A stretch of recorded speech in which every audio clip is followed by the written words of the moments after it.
Hello friends and greetings for the day. Welcome back to another episode of Technical Vocabulary where we learn meaning and definition of several technical words. And today we are talking about another attribute or ceremony of Scrum, which is called as sprint planning. A lot of us try to understand what exactly sprint planning is all about, which is of course conducted before every single sprint. Now there are a few protocols which we need to take care of when it comes to sprint planning. Number one thing, what is sprint planning? So when it comes to creation of the stories which are listed into the product backlog, we the team, as being the Scrum team, get together to understand and list out all that items which you can handle in a sprint during this session.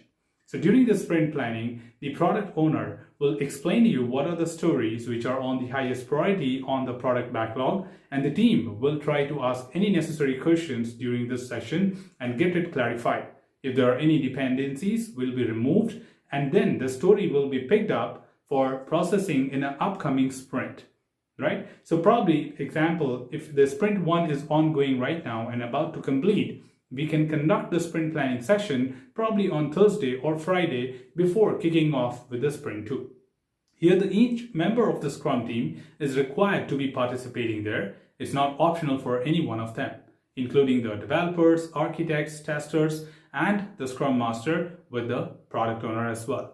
So product owner will give you all the clarity about the stories. Then the Scrum team will understand that whether this story can be processed at this point of time in the upcoming sprint or not. If there are any certain dependencies which are not removed, the story will be remaining in the product backlog itself. So you will only pick up those stories which you can actually commit to deliver in an upcoming sprint.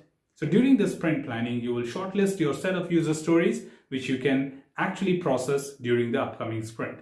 A sprint planning session must be conducted well ahead of the next sprint.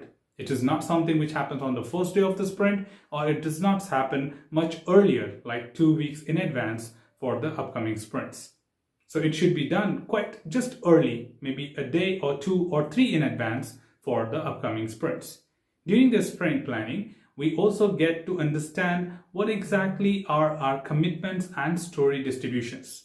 So you should be measuring. Being a Scrum Master, you can take care of that. So your Scrum Master should be responsible for equally distributing the number of stories among the people according to their expertise. So people will accept the stories and define a story point. So the Scrum team is responsible for giving an estimate to each of the stories which are pulled into the sprint backlog for the upcoming sprint. So as a part of the sprint planning, we shortlist and define that what exactly will be our stories which we'll be doing or processing or working on in our upcoming next sprint, which is facilitated by the Scrum Master and participated by the product owner and the Scrum team. So that was a quick thing to talk about what is sprint planning, and now we understand what exactly it is. If you have any such keywords, any such terminologies which you want me to talk about, feel free to drop them below on the comment box. So that's all from this particular tutorial, team. Should you have anything else, feel free to comment below. I'm always there to address your queries and answer them well. Till then, keep learning, keep exploring, keep understanding the context. Thanks for watching the video, team, and happy learning.